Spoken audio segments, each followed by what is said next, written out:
Hello, everyone, and welcome to this month's episode of Stay Tuned, where we'll be covering some of the movies and shows coming to theaters and streaming.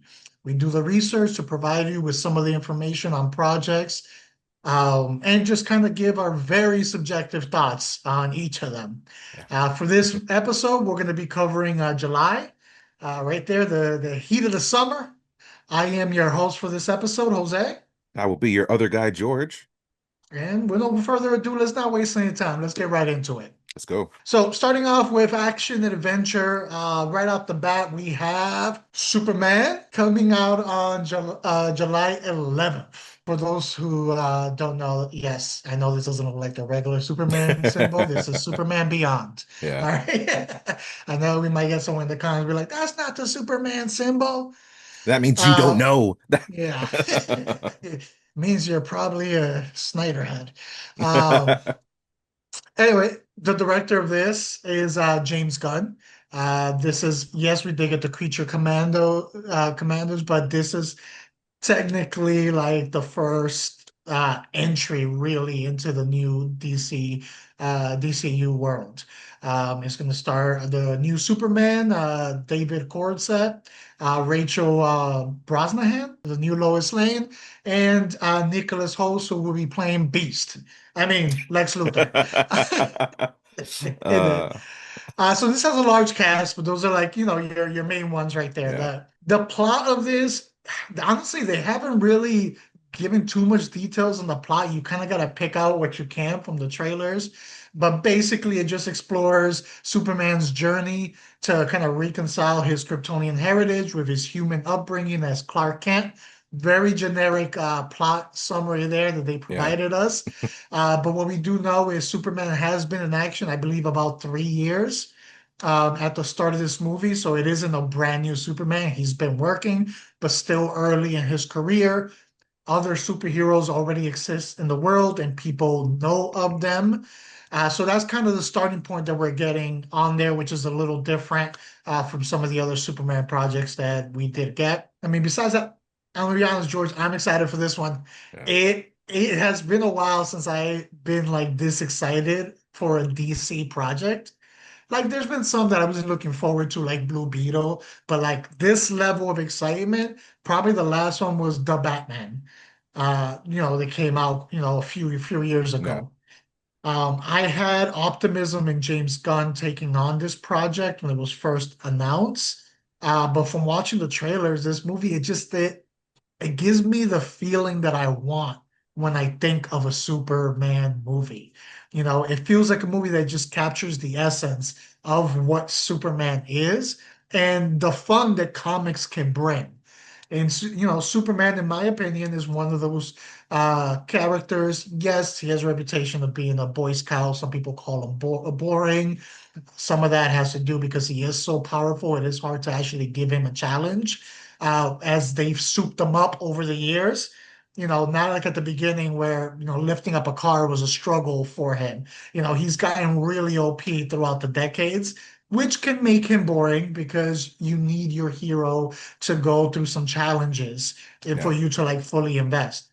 But beyond that, like, there's a lightness to the character. Hope is a huge thing that comes up when it comes to this character. So you want the movies to have that enjoyment and that lightness to them, I believe personally. And this seems to be delivering it. I'm going to be watching day one. I'm with you 100%, dude. I always talk about how I'm a Spider-Man fan, first and foremost. But when it comes to DC, I think Superman is probably the one. Like, I would put him sometimes over Batman, and for reason very reasonably so. And like it's so much so like this is my wedding ring. Looks like nothing much, but if I pivot here a bit, we'll see. I have Superman on my wedding That's ring. funny because Yeah. mine has Batman. And that's why we're super friends. And that's but like I've gone to like the opening night for every Superman film that I have been alive for. Obviously, I wasn't alive for the 1970s Christopher Reeve one, but like I've seen even though all those in the theater when I've had the chance. So it's like I hold this character to a high regards, and I think James Gunn is definitely gonna do something special here. Like yourself, I'm pumped. When I knew he was doing it, I was excited because it's James Gunn. The guy hasn't let us down. and anything else he's made so far. If you've been a fan, I know you got those people out there. Maybe he's not their cup of tea because they think he's going to put too much joking in there. I don't think he's going to do that with this. He stated clearly that this is going to be a more serious film for him, and he actually wants to power down Superman. He doesn't want to give us a Superman that can punch through a world and turn back time. This is a Superman that's going to have like those physical challenges along with the emotional and societal challenges that come into play. This he's gonna have the ethics and morals of the Superman that we've always known through the decades, but he's gonna take on the current day's problems. How does that Superman tackle those problems? How does he take those on and try to overcome them with a positive, demeanor when everything else is so negative? And I like that we've seen a scene so far with him and Lois kind of being combative. Like from what I understand, they're early on in their relationship also. So we're not going to see a first blooming relationship, where they're discovering each other.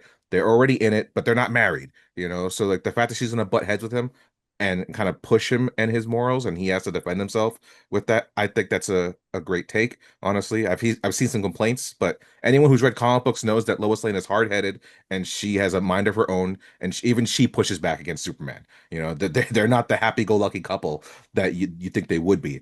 So. And there's gonna be a lot of cool stuff here. The only thing that could be worrisome is there being so many characters in this movie to be the first Superman movie in this world. But if anyone can handle it, I think it is James Gunn. He's proven that he works best with an ensemble cast. And I think having these other characters work against Superman could prove something special and interesting. Especially like, when you have one of the Green Lanterns on there being Guy Gardner, he's going to be freaking having quips and jokes. And that's the only person I'm expecting jokes from. And he's never had a great relationship with any of the main three. Like Batman has been known to knock Guy Gardner out. Yep. Superman has had his issues with Guy Gardner, and he tries to be positive, but it's just like, he has those moments where he's like, I wish I could put you in your place right now. But it's just like, just shut up and leave me alone. Guy Gardner can push anyone's limits. Yeah, So I think he's a great superhero heel to have within the mix. We're gonna have also like Justice League of sorts, or Justice Gang, as they've put it so far, with Maxwell Lord coming into play and him being a powerful force in this. Like there's a lot of players in this thing, It's like a and corporate Justice League. yeah, and I'm really excited to see how that all plays out and everything. And like we're getting a comic book movie. This is a comic book movie. Like it's like cartoonish, but in all the right ways. Like I'm excited for it. I'm Yeah. pumped. Spend a lot there on Superman, but it's worth it. That's probably one of the biggest movies coming out this year. Yeah. Never mind just a month. Sticking within the same realm of superheroes for the action adventurers, on July 25th, we have Fantastic Four, The First Steps. Still a weird title, The First Steps thing. I don't know. Well, it's Like, you know why it's there, right? no, It's why is it it's there? it's because of the baby. It's because Sue Storms has Franklin Richards in the movie.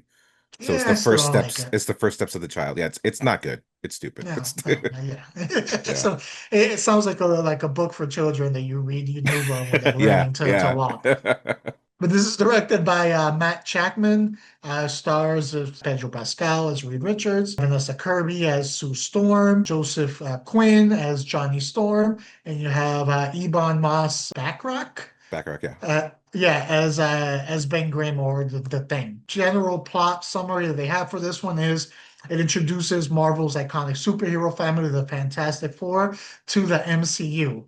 Uh, we know Galactus is involved in this. We know he's coming to, eat their world, and they're gonna try to stop it. Besides that, they haven't dived too much into the specifics of the plot details, but we have that general concept that we can see from like the trailers in this. This will be coming to theaters. Um, this one has been polarizing. Yeah. With the Superman, I feel the reception is more positive, except for like the Snyder Cult is like really trying to do their best to hang in there with their negativity. But with this one's been very polarizing. Even within our friend group, Yeah. it's kind of been like polarizing. I am looking forward to it because I like the cast, even if they're not all people that would first come to mind if you were to personally cast these characters.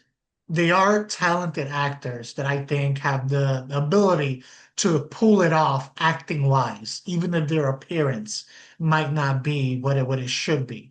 Me personally, I care more about the acting ability, unless your look is a major proponent to who your character is and changes your story completely. Then sometimes I'm a little whatever, but again, acting can overcome that for me. So with that being said, I've only watched the one trailer. I wanted to go in fresh with those details, not really get anything else from it. So I'm hoping it gives us a good story and makes us care about these characters. I'm very happy to see Galactus is not a dust cloud Yeah, in this yeah, one. That we just kind of see a shadow overlay of what he's supposed to look like. It looks like he's in there. He's stepping. He's walking.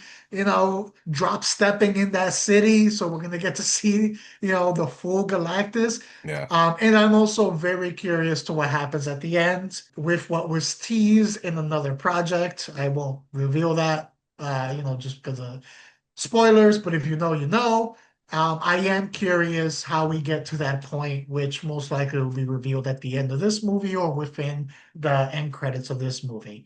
So I'm not as excited as Superman. I'm not sitting here thinking this is going to be amazing, but I am looking forward to seeing it and hoping for the best. Yeah, I mean, we always want a good movie, as we always say, right? And the MCU started off so strong. It'd be nice to see them come back to form. And I, like you said, it's polarizing this one. When this first was announced and we got the little teaser, I was one of the people who was like, "Oh man, I'm so excited." I was actually more excited for this film than I was Superman because I thought like the look of where they're going with it, having that retro 60s look, but it's obviously more of a parallel universe of like Modern what retro, if because it's like yeah, new yeah, technology, but retro look. exactly. In this world is supposed to be they're the only superheroes. They're not in our 616 MCU yet. They're still in their own world and they haven't come over here yet. So it's like there's going to be their own little nuances and things going on. The cast is strong. I'm probably still not sold on Pedro yet. You mentioned the thing of like acting over appearance. And I think that's where I'm like still okay with Pedro because he's a good actor and he's proven himself in every project I've seen him in. It's the Julia Garner thing as Silver Surfer that I still can't get behind because it's just, especially I've watched every trailer. So I saw the final trailer that released either today or yesterday, I think, and she's just not imposing. Like she gives no physical threat. She gives no vocal threat. Like I think back to the Rise of the Silver Surfer, not a good movie, but you think of Lawrence Fishburne as the voice of Silver Surfer, the gravitas of that voice and like he can just That's speak and true. you feel the brevity of what he is telling them. It's like don't mess with me, because I'm a threat and I'm not even the big guy. There's a guy bigger up there who's really going to tear shit up. And then you have Doug Jones' performance as the physical part of it.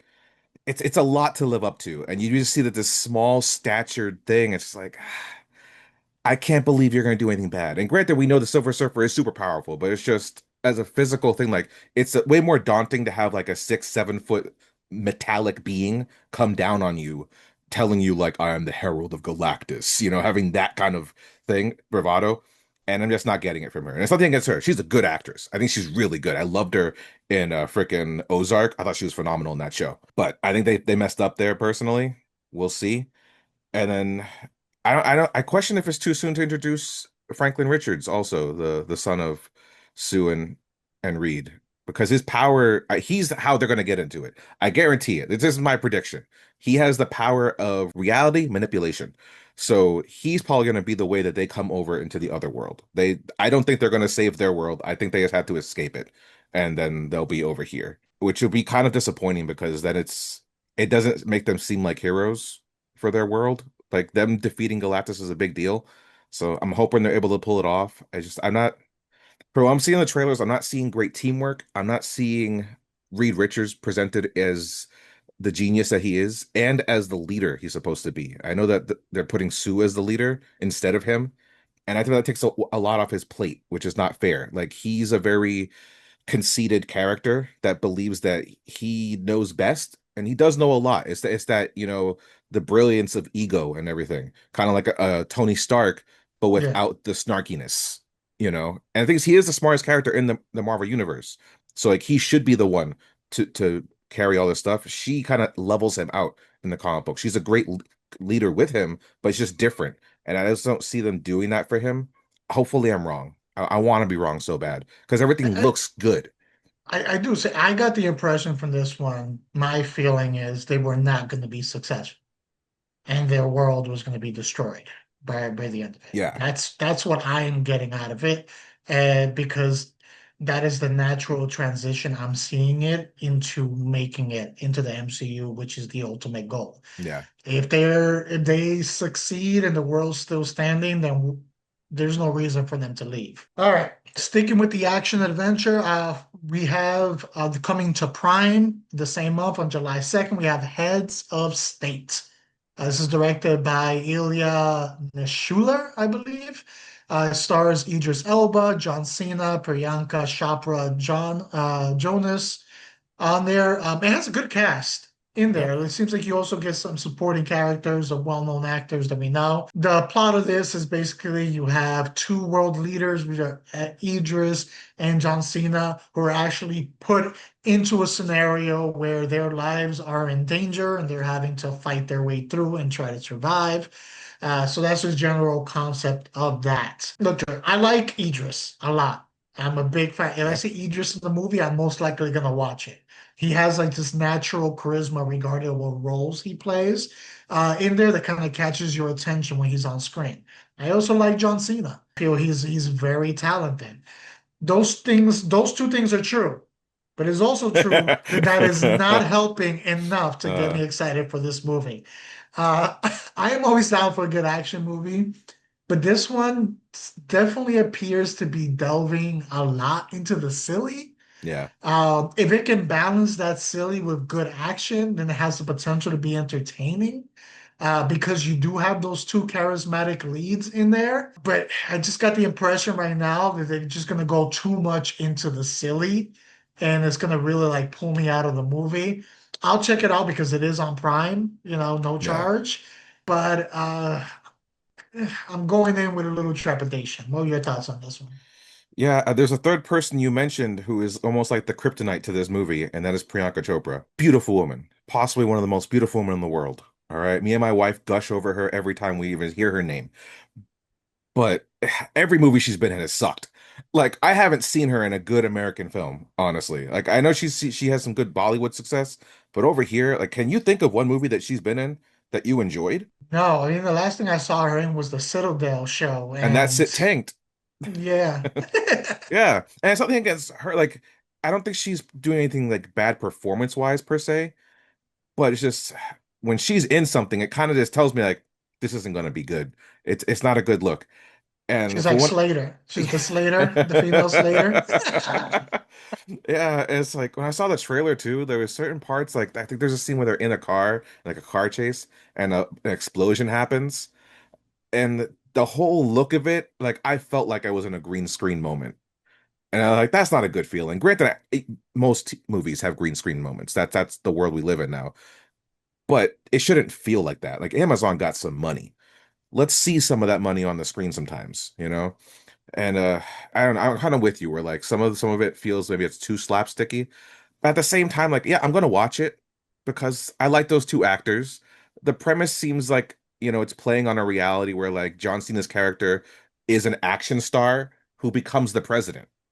Kind of Yeah, like Schwarzenegger Schwarzenegger. becoming governor. Like I can see what they're Yeah, doing there. And the reality is like he doesn't know how to do the shit that he does in the movies, but he thinks he does because he's a big guy. yeah. And then Idris Elba showing him up like, no, you don't know shit. Like I've lived life. Like I remember correct, I think he's supposed to be had military experience, his I think so. character, Yeah, right? So like he knows what the hell he's doing. He's doing all that the real badass shit. And like seeing them together looks fun. It's everything else around it. I'm just not excited for. yeah. You know? I mean, they had good chemistry in Yeah. Suicide Squad, Yes. so Yes. there's already proof out there that they can work well together. Yeah. So I mean, again, I like them both. I hope for the best. It does seem like a two streaming movie. So it Yeah. has that to its advantage that it seems to fit the platform that it's coming out on. So we will see. Speaking of streaming, also within the action adventure, we have the Old Guard 2. coming out on July 2nd, the same day. So Yeah. these two are going to be competing for views. I know what The I'm watching director, first. oh yeah.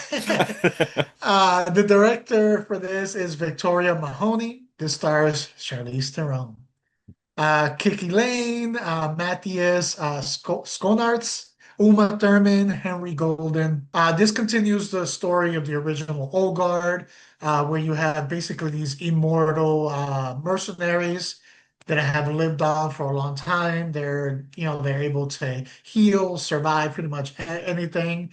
And they spend their time in hiding, protecting the earth in secret, where people don't really know who they are. So that's the general concept of from the original one that's kind of continuing in this one. This was a pleasant surprise because I had given up hope that they were gonna give us another one of these. It's been so long Yeah, that I was just like, they're not gonna do it. They forgot about it. And I know the actors, especially Charlize Theron, wanted to come back, yeah, wanted to do more, but even she wasn't sure. I actually enjoyed the first one. It had good action. It left me interested in like diving deeper into the lore of this world and in those characters and what is happening.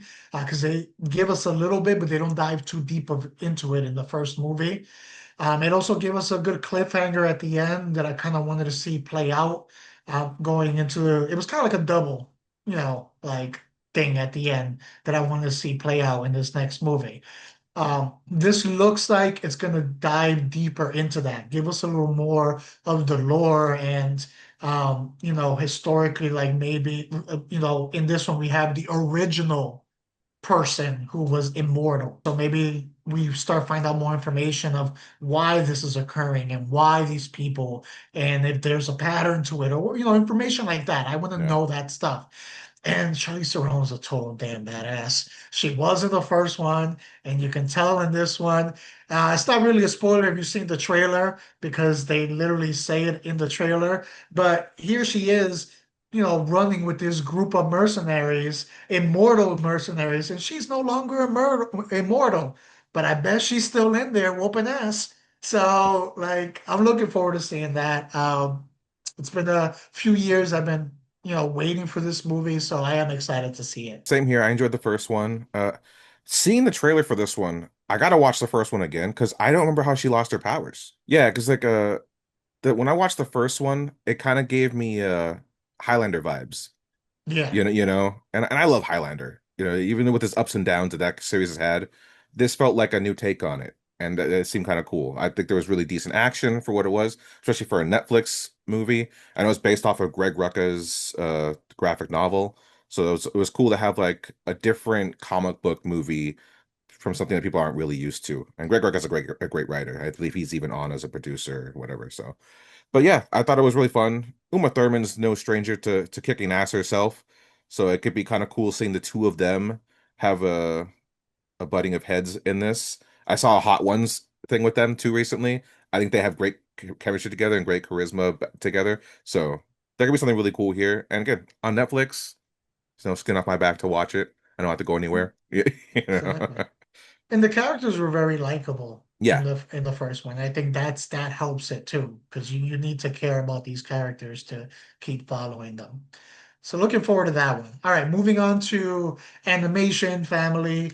We have just one, The Smurfs, coming out on July 18th. This is directed by Chris Miller. You have Rihanna in it. You also have John Goodman, Kurt Russell, Nick Offerman. Nick Nick Offerman Kroll. was the one that I was thinking of. But all of those that you just mentioned, it was Nick Offerman Okay. that was there because like Uh, I always want to call him by his Ron Parks and Rec Swanson. sketch. I always want to call him. So Swanson Uh, was in my head. I'm like, no, that's not his real name. Like, all right. uh, So yeah, so there's that. The plot is, animated musical adventure, following the beloved blue characters in their latest escapade. So as we see here, it seems like, they're leaving their place, Smurfland, and they're kind of going into the real world to rescue one of their own. That's the general concept. But it's nothing that we haven't seen before, concept wise. yeah. I'll be honest, even as a kid, I was never really into the Smurfs. It's a property that just never did it for me. To be Yeah. fair, I know this is meant for kids, but there are other properties that are meant for kids that Yeah. still catch my attention because of childhood nostalgia, because it's things that I grew up with. This one isn't one of them. Because again, I was just never really into it. This will be a no for me. It's no What are your dog. thoughts on this? I, on the other hand, grew up with the Smurfs, and this definitely was something that was dear to me. Like I had Smurf toys and everything, but this is not a selling point for me. This whole thing being marketed around Rihanna as the key selling factor, and I get it. Rihanna's fucking hot shit. I would do the same thing if I was a producer for this thing. But like, I watched the trailer and I'm listening to the voices, and it's like, all right, you're just Rihanna in the a Smurfette like overlay because like it's still Yeah. her voice, it's her mannerisms, her characteristics. Like that's not Smurfette, that's just you.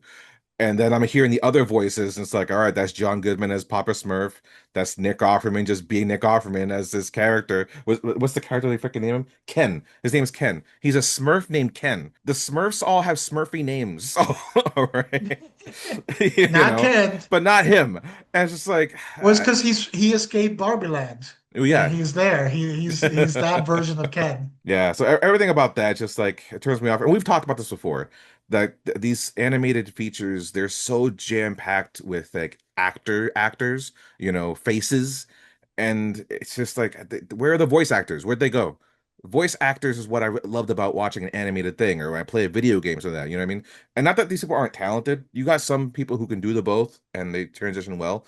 Like Nick Kroll's in it. I guarantee Nick Kroll is going to do a voice. We're not going to hear his regular voice, and that's what I like about him. And he comes from the comedian background, so that's cool. But like, I know Kurt Russell's not gonna do a voice. He's just gonna be Kurt Russell, and I love Kurt Russell. But come on, man, you know, like when I look at this list, there's only I think one voice actor in here, and it's the one playing Gargamel. So thank God, like the main villain or one of the main villains is a voice actor who does like Yeah. cartoons and video games.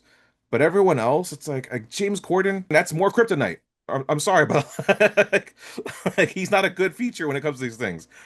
And so like that kind of stuff just turns me off, which is too bad because it for me it is a beloved franchise. But I kind of question if they're just done. Like I don't think Smurfs translate in this day and age. Double pass. All right, moving on to comedy. We have Eddington coming out on July 18th. This is directed by Ari Aster. It stars Joaquin Phoenix, Emma Stone, Pedro Pascal, Austin Butler. Quite a cast. So this is like a Western noir, like comedy is what is being labeled as. So a lot of the plot details are now fully out there, but from the trailer, it looks like this takes place during the early parts of the pandemic Yeah. and it's revolving around a town that's kind of descending into possible chaos. So this is an A24 film. This will be coming to theaters. I gotta say, there's a lot of acting talent in this cast. Yeah. A lot of really good acting talent. So this has my attention right off the bat. Kind of following in the footsteps of some of his other movies, such as Hereditary and Midsummer. This seems like it's going to be going down a dark path, and that's right up my alley. In there, I like when Yeah. movies get a little dark, so this seems like it's going to do that. This honestly was not on my radar a few months ago, but now I am like really looking forward to it after watching the trailer and seeing, the talent that's going to be on screen. The only thing that I would consider is that like for this type of story revolving around the pandemic, is it too little too late when it comes to that? I know that idea. Are people going to want to kind of revisit that Yeah. again since we've kind of made it out of that to a certain extent? How many people might be like, "Ugh, I don't want to do another pandemic thing," and if that might hurt the movie. That's the only thing that I was thinking that to keep in mind of what might possibly affect this movie and how it does. I didn't even feel that aspect in the trailer too much, except for like you see like the cotton swabbing of the nose. When I saw They the had the trailer, 6 feet thing too and the mask. yeah, yeah, yeah. But I also just felt like there's other things going on. Like I almost felt like there was like a cult thing in the background, which would be no stranger for Ari Aster because he does great with cult movies. Yeah. Because the Butler character seems like he's starting like something like a revolution of sorts in the background that they kind of have to deal with. And then there's almost even a question of like, is Pedro Pascal's character almost a part of it in some facet, you know? Yeah. But definitely it seems like there's some like dark, dry humor happening in here. Because like when I saw this, I was like, I didn't get comedy at all. And then I read the thing on IMDb. It's like dark comedy. Okay, I'm curious how we're gonna get there. How dark are we talking? Like, are we talking like when I laughed at the part of the old people jumping off the mountain in Midsummer, kind of dark? Because I did. I definitely laughed. I was alone, but I laughed. Like, is it gonna be like that, or like the moment when I laughed in freaking Hereditary when the girl's head got whacked by the pole? Like, again, I was alone. Yeah, I was yeah, alone. I laughed on that one too. And I was like, you probably shouldn't have laughed, but I did. Yeah, but like to me, that's his dark humor, is Yeah. that. So like I'm curious where it's gonna go, and maybe I can already see it because there's a scene in the trailer where things do get heavy, where like Joaquin's character just busts out of the freaking I guess precinct or whatever, and he just has a Gatling gun. Like I don't know where it's like, all right, where is this movie gonna go? Where he needs a Gatling gun. So like it's definitely got my curiosity. I agree there. This again, this one I'm looking forward to, and it's A24 and it's Ari Aster, so and it has a great cast. There's a lot of things going for this movie, so hope it's good. All right, sticking with comedy, coming on July 25th to Netflix, we have Happy Gilmore 2. This is directed by Kyle Newacek. It has an extensive cast, but it Yeah. has Adam Sandler, Julie Bowen, Margaret Qualley, Shooter McGavin is in it. This is a sequel to, the popular Happy Gilmore. It's kind of continuing the story of it. Once again, he needs money and he's going back to golf in there. And then, we're kind of following that adventure as he goes back to the circuit. My question to you, George, is when is it too late to release a sequel? How long before you miss the moment? Like, because whatever length of time that is, this movie seems like it's right there. Besides the fact that this type of comedy just doesn't seem to resonate with audience these days, the whole trailer just felt like pure nostalgia bait. Oh yeah. It was just riddled with recycled jokes and callbacks like nonstop. And that's just in like a 2-minute trailer. It is on Netflix. I'll give it a try. And I hope I'm wrong because I'm always down to get a good comedy that's going to get me laughing. And I do enjoy the original Happy Gilmore, but I am not very optimistic for this one. Well, I guess my question to you is, do you still enjoy the first Happy Gilmore? Like, when's the last time you watched it? It's been a long time, Like, George. was it still the 90s I wouldn't say maybe I or would early maybe 10 to 2000? early 2000s was probably Okay. the last time I watched it. Because my theory or feeling towards Adam Sandler movies in general is they're done. I feel like his world of comedy expired a long time ago. The last movie he made that I enjoyed, what I think was like Chuck and Larry Get Married, right? Was that what it was called? The one with him and Yeah, yeah. Kevin Person Ke- Man? yeah, with Mall Cop. Yeah, with Maul Blart, yeah. Yeah. Uh, but like I think I'm done with his sense of comedy. It just doesn't do it for me. And I've gone back to Happy Gilmore and Billy Madison and they're just not funny. They're dumb comedy to me now. And at the time I loved them, like everyone else. I was full Adam Sandler fan, bought his comedy albums and everything, loved it. But like I'm just at a new place in my life now where it's like it's just not there. Like I feel like it's youthful dumb humor and I'm an old man now that doesn't connect with it, you know. So there's for people who are just diehards, I think they'll love this. But I'm kind of with you, like it's the time for this has come and gone. And I've noticed that any comedy sequel that's had like that long separation, they haven't done well. There's really only been one successful sequel, in my opinion, and that's been Maverick. And that's not a Yeah. comedy. And that was made by the best, superstar actor that we have in the world, Tom Cruise. Has there been anything else that's had such a long space of a sequel and that's been remotely as successful? I can't think of any. Def Definitely not a comedy that I can see. Because even Right? like another very popular comedy that people were obsessed and had a cult following in Wet Hot American Summer, when they brought that Oh yeah. back a Yeah, that long sequel is time bad. after, that was a disaster. Yeah. No, I agree. Yeah. And I like the original too. But Yeah. that didn't hold up. Coming to America, not good. Freaking another Eddie Murphy thing, which was the Axel F, not good. Yeah. Oh my the God, that was so bad. The Bill and Ted thing. I wasn't feeling Yeah. that, you know. It's And no, a lot of that these sequels, I don't know if you noticed, they ruined the character's growth from the first one.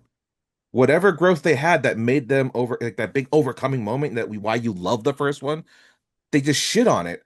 And then you're supposed to like fall in love with them. It's like, no, but like now you've ruined the thing that was so great about the first one. You're making it so I don't even want to watch the first one now because I know you're just gonna shit on it later. And that's what seems like it's happening in this, where like he has success in the first one, and now he's looks like he's in a fucking rundown house with fucking like 10 kids, and he has no money. And it's like, why did he not stick with golf? Why did he not have endorsements to carry him on through? Like he didn't have any deals afterwards. It just doesn't make any sense, and I don't want to watch to find out why. No, that's a really good point because not a comedy, but one of the strengths of Mavericks was, Tom Cruise's character was different. He Yeah, was more mature going this way. There were still similarities, but he wasn't that same character that we saw in the original Top Gun. So the growth was still yeah. there. So that's a really good point there. Yeah, it looks like Happy Gilmore is probably a no for us. Moving on to thriller suspense for this one, we have our only TV show for this episode. That's going to be Dexter Resurrection, coming out on July 11th. This is developed by Clive Phillips. It has Michael C. Hall, Jack Alka, Kristen Ritter, Peter Dinklage is coming in, Uma Thurman again, the second project for the month. So this is, Dexter's pursuit of his son, Harrison, in New York City, following the events of the other follow-up, which was Dexter New Blood, as he tries to repair the relationship with his son Harrison after things did not end well in the Dexter New Blood. This is coming to Paramount Plus and Showtime if you have Showtime.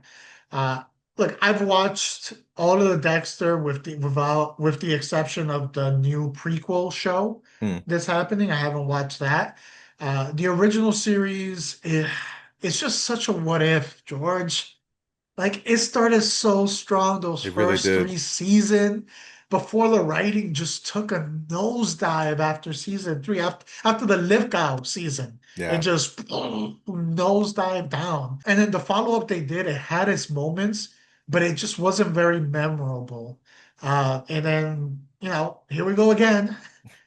But I won't lie, I will at least be giving it a try because of the character of Dexter. Yeah. The character of Dexter is such a good character and is played so well by Michael C. Hall that if they can nail the story like they did in those first three seasons, it can hit because there's so much complexity to that character and it's a really good character. This was a serial killer that had people rooting for him. Like that's when you know it's a good character when you can get that type of engagement. So like I hope they are able to kind of rekindle that writing magic that they had at the beginning. The addition of Peter Dinklage and Uma Thurman is intriguing because you have some talent there that you're adding in. So I will give it a try. I'm not overly optimistic, but I am hoping for the best. Like, let's finally give this character something good again. I'm too hurt already. I've been scorned for far too long. This is one of those shows that you got me hooked on. Like I remember I think I just moved out to LA and everything, and you had got us onto this, and we latched onto this freaking show. It's like, oh my God, why have I not been watching this the whole time? And like you, like those first three seasons, so freaking good. And then just the nosedive, like you said. I didn't even watch the season finale. I was so like bothered with how bad the writing had got, I just gave up on the show. And from what I understand, I was right to do so because it didn't end well from what I've heard. And so I didn't watch New Blood, and I haven't watched the prequel. I like for me, it's three seasons and that's it. The show ends. Those three seasons is all that exists to me when it comes to Dexter. I even forget about the seasons that I did watch with like what's his name, Colin Hanks and everything, like all that stuff. It's gone to me. All that matters is the Lithgow seasons and Oh before, and man, I that's it. forgot Colin Hanks is in there. I Exactly. blocked a Yeah. lot of that Yeah. off. Yeah. I just I don't care. Like it just wasn't good anymore. And when I saw the trailer for this, first of all, when you sent me the list and I saw this, I was like, another one? When are they gonna give up? Which told me that okay, he obviously survives the new blood thing. All right. But when I saw all the big names popping up left and right, that told me to fear this is gonna suck. Because if the Yeah. script was good, they wouldn't have to lean on all these names. You know, like you also have Neil Patrick Harris is in it, David Dasmalchian's in it. I see that they're possibly bringing back Lithgow and Jimmy Smites for probably memories or whatever, just to hit those heartstrings of when it was good. And so like that's a telltale sign for me where it's like I don't think we have anything good here, honestly. Optimistic devil's advocate here. That I'm not sure I believe myself, but I'm throwing this out there. Okay. Maybe this show has done so much damage to the Dexter brand that they needed to bring these people in, not to overcome the story, but to bring people's attention back in because people have been so hurt. Yeah, that's not gonna work on me. You you're gonna tell me after your first three episodes if it was worthwhile, and then I'll question if I go into it. But yeah, I was not feeling what I saw. And even the premise, the idea that Dinklage's character is collecting serial killers to come together, and so he figures out that's what I got from the trailers. It seems like he figures out who Dexter is and his past and everything. And so it's like Dexter's been so good at what he does, but yet this ritzy titsy guy from New York knows who he is, and he knows, and he's able to lure him over. You know, Wait, just didn't he got exposed though? I didn't watch the last season. Yeah. Yeah, so I don't know that. So there's a lot I don't know too. Okay.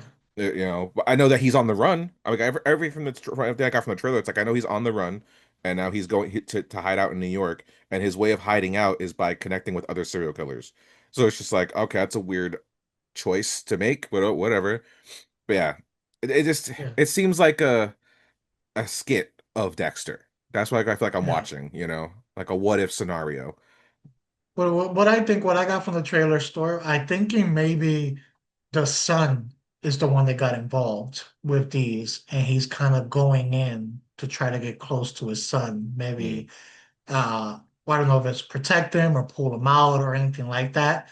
But I feel that it maybe it's his son that somehow found the connection with these colors. But anyway, I will give it a try. I'm not optimistic about it, but I'll give it a 3 episode go. Moving on to horror for the month, we have on July 2nd, we have Jurassic World Rebirth. It's directed by Gareth Edwards, stars Scarlett Johansson, Mahershala Ali, and Jonathan Bailey. We're going back into that world of Jurassic Park, going back to a remote island again. So we're leaving the world outside the island. No more, raptors and houses and things like that happening for this one. A new team of scientists and survivalists are navigating to a dinosaur-infested landscape, aka island, after a biotech experiment goes wrong. It seems like from the trailer, back they were experimenting with hybrid dinosaurs and all that stuff, and when shit hit the fan, everything kind of got left there. So some of these abominations are there. That's at least what I got from the trailer. Look, no one else is really giving us dinosaur content. So we're kind of stuck with hoping the Jurassic series gets it right Uh, because that's all we got. If you love dinosaurs, that's all you're uh, getting right now. We're not even getting any more Land Before Times at this point. It's just Jurassic.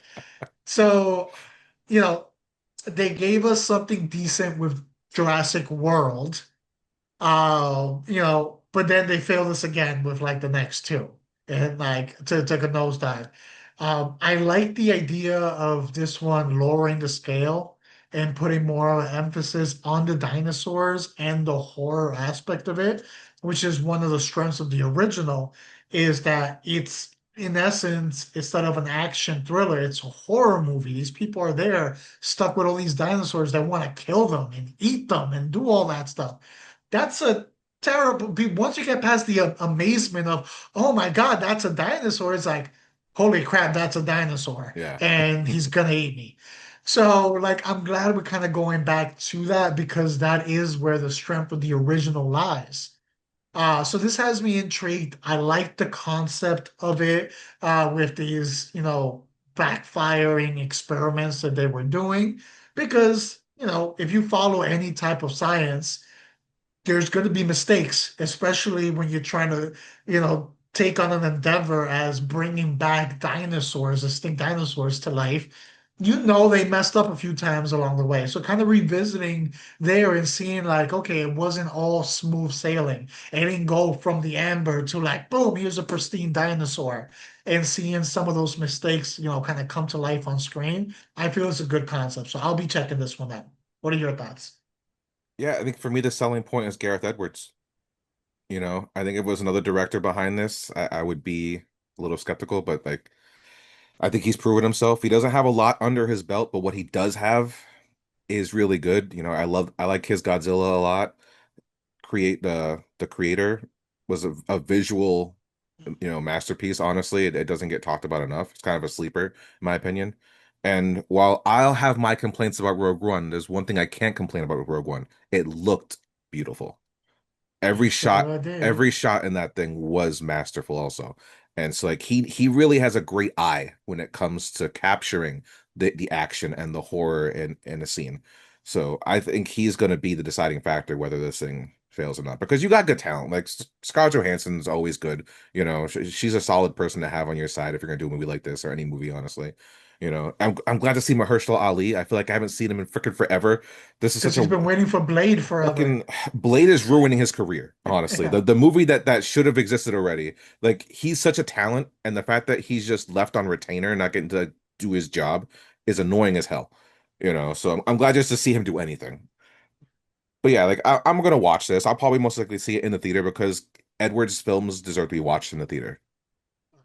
I'm watching this in Dolby at the theater. I Yeah. want the sound, the visual, the experience, all of it. Sticking within the horror concept, we have the reboot of I Know What You Did Last Summer. This is a movie, not a TV show like the last attempt that they did. This is coming out on Forget July about that. 18th. This is directed by Jennifer Caton Robinson. It stars Jennifer Love Hewitt coming back, Freddie Prinze, Madeline Klein, Loa Tung, Nicholas Chavez, and Tyreek Withers. The plot of this: five friends accidentally kill someone, cover it up, make a pact to keep it a secret, and then a year later, someone is coming after them because they know what they did. Does that sound familiar? That's because on the surface, based off the trailer and the plot description, the concepts is exactly the same as the original, with the difference that they have survivors from the original that are here to help this group of friends, which, they didn't have in the original because it was the original. Yeah. Uh, Look, there just doesn't seem to be enough here to drive me to the theater to like watch this. As a horror fan, I'll watch it when it gets to streaming and I'm in my couch. That's about it. But there is nothing here that has me intrigued at this point in time. It seems like a carbon copy rehash, just with a younger cast. They even have the same line, just said differently of, What are you waiting for? but now it's calmer. And it's like, no, no, it's just not. That's a no for me, dog. Again, Yeah. as a Yeah. horror fan, I will watch it from my couch when it gets to streaming. I'm not putting any effort and going out of my way to watch this. I feel like this franchise in general just is like it's always been the Scream copycat. And unlike Scream, like it's a one and done for me. I've never revisited the I Know What You Did series. I saw it once in the theaters, and then that was done. Unlike Scream, like at least I've watched the Scream series multiple times. But like this, like why are we attempting this? There's nothing here. There's nothing left on the bone. Just give up. Make something new.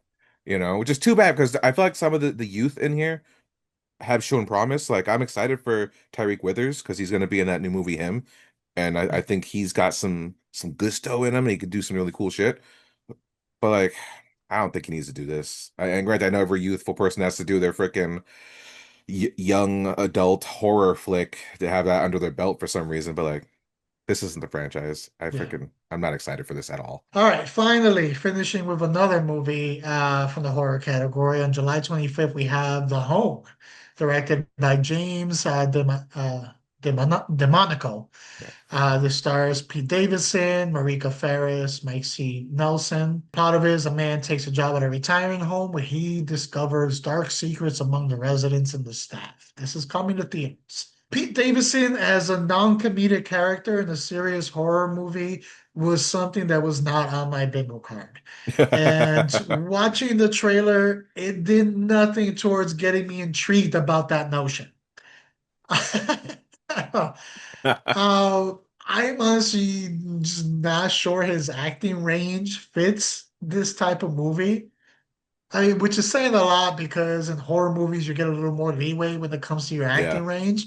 But even that, even just the little clips that we see in the trailer, I'm just like, I don't believe you, sir, at all. This kind of gives me Temu version of like Cure for Wellness like I vibes. get some of that. Yeah. Yeah, just kind of seems like they're leaning towards like the whole cult aspect of it, wrong place, wrong times, things are happening, experiments. But I can't get past the Pete Davidson aspect of it as I'm watching the trailer to get into the story. So this is again, like I know what you did last summer, probably is going to be like if I'm at home, it's on streaming, there's nothing else to do, and I just want a horror movie, I might pop this in. Yeah, I'm definitely watching it once it's available to watch at home, for sure. I think I was a little more optimistic with it, but at the same time, the same feelings when it came to Pete Davidson.